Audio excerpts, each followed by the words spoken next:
Cinema చూసాం ఇవాళ.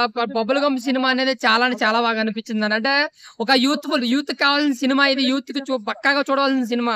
ఒక మన గ్యాంగ్ తెల్లి ఎంజాయ్ చేసే సినిమా బబుల్ గమ్ సినిమా అన్నమాట.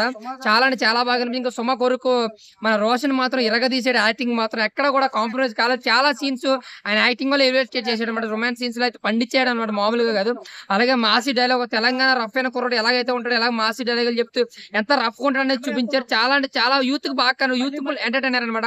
అలాగే బ్యాక్గ్రౌండ్ స్కోర్ అయితే ఇరగదీసాడు. ఆయన మాసి డైలాగ్ చెప్తే వెనకాల వచ్చి బ్యాక్గ్రౌండ్ మన మాస్క దాస్ లాగా అండ్ అర్జున్ రెడ్డి అన్న డైలాగ్ లో ఉంటది. సో టాలీవుడ్ కి ఇంకో ఇచ్చేదొరకడానికి వచ్చి మన రోషన్. అలాగే ఇంకా ఫస్ట్ హాఫ్ సెకండ్ హాఫ్ అనే కాదు, ఫస్ట్ నుంచి లాస్ట్ వరకు ఒకే మీటర్ లో వెళ్ళిపోతుంటది. మంచి కామెడీ ఉంటది, మంచి మాసి సీన్స్, మంచి డైలాగులతో మనకు కనెక్ట్ అయ్యే డైలాగులు, మంచి క్యాక్లెస్ విజిల్ వేస్తే, అలాగే రొమాన్స్ సీన్స్ లో మంచి ఎంజాయ్ చేస్తూ చాలా అంటే ఒక రొమాంటిక్ ఫ్యామిలీ ఒక యూత్ఫుల్ ఫ్యామిలీ ఎంటర్టైనర్ కాదన్నా, ఒక యూత్ఫుల్ ఎంటర్టైనర్ అనమాట. పక్కా యూత్ కే తీసిన సినిమా ఇది. ఫ్యామిలీస్ తో కొంచెం ఇబ్బంది పడతారేమో కానీ ఇంకా యూత్ ఒక గ్యాంగ్ తో వస్తే పిచ్చిగా ఎంజాయ్ చేస్తూ క్యాక్లేస్తూ చూస్తారు మన Roshan cinema. Bubble gum cinema పాటు బబుల్ గమ్ అనే టైటిల్ కాకుండా ఇజ్జత్ అనే టైటిల్ పెట్టి ఉంటే ఇంకా బాగుంది అనిపించింది. ఓకే, ఓవరాల్ గా రాజు కనకాల పేరైతే నిలబెట్టాడు, చాలా ఎఫర్ట్ పెట్టాడు, చాలా కష్టపడ్డాడు.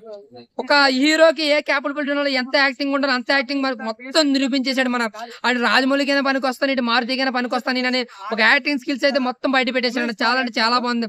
డాన్స్ లో కానీ, బాడీ లాంగ్వేజ్ లో కానీ, డైలాగ్ డెలివరీలో కానీ ఎక్కడ కూడా కాంప్రమైజ్ కాలేదు. అంతా కూడా సూపర్ గా యాక్ట్ చేశాడు.